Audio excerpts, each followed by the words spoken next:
بسم اللہ الرحمن الرحیم.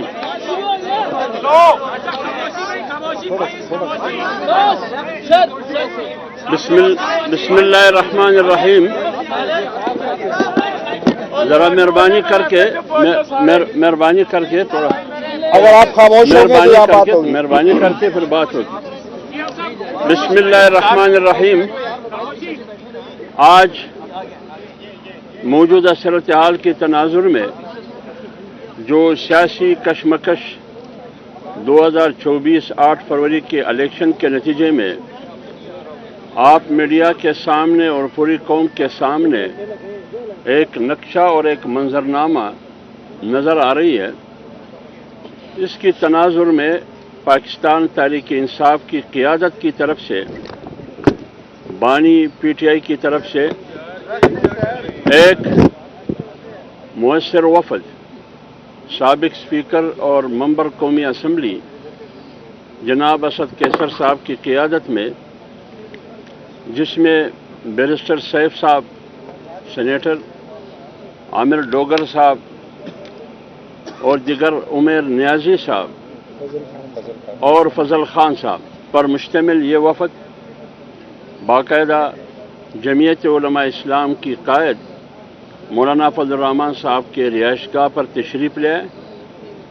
اور تشریف لانے سے پہلے پی ٹی آئی کی طرف سے باقاعدہ آفیشلی رابطہ ہوا، اور جمعیت علماء اسلام کی قیادت کی طرف سے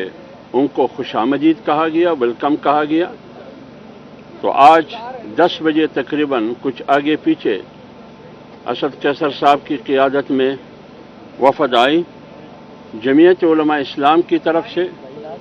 اور مولانا فضل الرحمان صاحب کی طرف سے، قائد جمعیت کی طرف سے. ہم نے ان کو خوش آمدید کہا، ویلکم کہا، اور موجودہ صورتحال میں اس کو خوشائند قرار دے دیا. تو لہذا ملاقات میں کیا باتیں ہوئی، کیا ڈسکشن ہوئی، کیا بحث مباحثہ ہوا، بنیادی طور پر بات یہ ہوئی کہ 8 فروری 2024 کے الیکشن میں جو مدعا پی ٹی آئی کی طرف سے رکھا گیا، جو کہ جمعیت علماء اسلام کا پہلے سے ہی مدعا تھا. جب جمعیت علماء اسلام کی مرکزی مجلس عاملہ کا اجلاس ہوا 2 روزہ، اس کے نتیجے میں مولانا صاحب نے پوری قوم کے سامنے بیانیہ رکھا کہ 8 فروری کے الیکشن کو جمعیت علماء اسلام یکسر مسترد کرتی ہے، اور یہ الیکشن داندلی زدہ جیلی الیکشن ہے، یہ عوامی مینڈیٹ نہیں ہے. تو اسی سلسلے میں پی ٹی آئی کی وفد اسد کیسر صاحب کی قیادت میں آئی. انہوں نے یہی مدعا رکھا کہ 8 فروری کے الیکشن کو ہم صاف، شفاف، غیر جانبدارانہ الیکشن نہیں کہہ سکتے. تو اس سلسلے میں دونوں پارٹیوں کا، مولانا فضل الرحمان صاحب کی موجودگی میں پی ٹی آئی کی وفد اس بات پر تو دونوں متفق ہے کہ 8 فروری کا الیکشن صاف، شفاف، غیر جانبدارانہ، فری اینڈ فیئر الیکشن اس کو نہیں کہا جا سکتا. لہذا اس کو ہم مسترد کرتے ہیں. اس کے آگے کیا ہوگا یہ آگے پر چھوڑ دیں گے. اس بات پر بنیادی طور پر دونوں پارٹیوں کا اتفاق ہے کہ یہ الیکشن صاف اور شفاف نہیں، یہ داندلی زدہ الیکشن ہے، یہ غیر جانبدارانہ الیکشن نہیں ہے، یہ صاف اور شفاف نہیں ہے. اور اس الیکشن سے نہ سیاسی استحکام آئے گا، نہ معاشی استحکام آئے گا، نہ اس سے ملک کو اور قوم کو ترقی ملے گی. اس بات پر بنیادی طور پر اتفاق ہے دونوں پارٹیوں کا. آگے پھر کیا ہوگا یہ آگے پر پھر چھوڑ دیں گے. جی بسم اللہ الرحمن الرحیم. جیسا کہ حافظ عبداللہ صاحب نے بات کی، پاکستان تحریک انصاف کے چیئرمین جناب عمران خان کی ہدایت پر آج ہمارا وفد اسد کیسر صاحب کی سربراہی میں عامر ڈوگر صاحب، فضل احمد صاحب ایم این اے 4 عمیر نیازی صاحب ایم این اے 9 اور میں خود ہم آج مولانا فضل الرحمان صاحب کے پاس آئے. ہم نے ہی ان سے یقیناً ملاقات کی درخواست کی، کیونکہ عمران خان صاحب نے یہ ہدایت کی ہے کہ تمام وہ سیاسی پارٹیاں جو اس الیکشن کہ انعقاد اس کا جو کنڈکٹ ہوا ہے، جس طریقے سے الیکشن کیا گیا ہے اور جو نتائج سامنے آ رہے ہیں اس میں جو بے ضابطگیاں ہوئی ہیں، جو دھاندلی ہوئی ہے، اس پر آپ مختلف سیاسی پارٹیوں سے رابطہ کریں، ان کے ساتھ اس ایشو کو ڈسکس کریں اور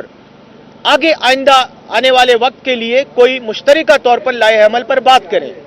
پاکستان تحریک انصاف نے یہ اعلان کیا ہے کہ ایک تو ہم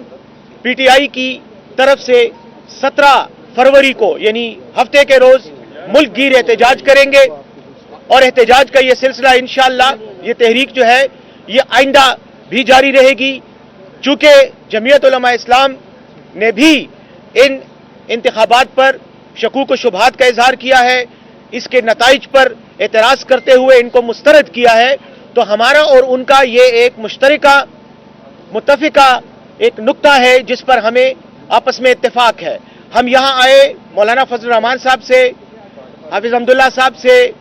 غوری صاحب سے اور ان کی ٹیم سے،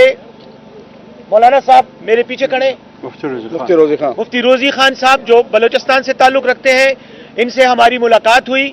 اور بہت اچھے ماحول میں بات چیت ہوئی، اور اس ایک بنیادی نقطے پر اتفاق کیا گیا کہ یس، اس میں کوئی شک نہیں ہے کہ یہ الیکشن جس طریقے سے منعقد ہوئے، جس طرح سے ان کا انعقاد ہوا اور جو نتائج جس طرح سے سامنے آ رہے ہیں، اس سے ثابت ہو جاتا ہے کہ الیکشن دھاندلی زدہ ہے،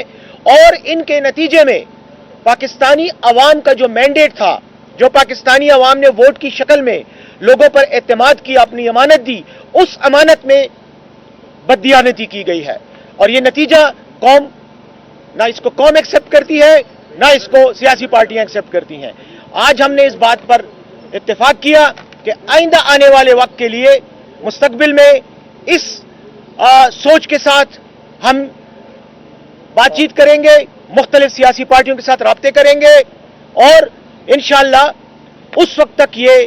تحریک چلائیں گے، یہ احتجاج کریں گے جب تک عوام کو ان کا غصب شدہ حق واپس نہیں دیا جاتا۔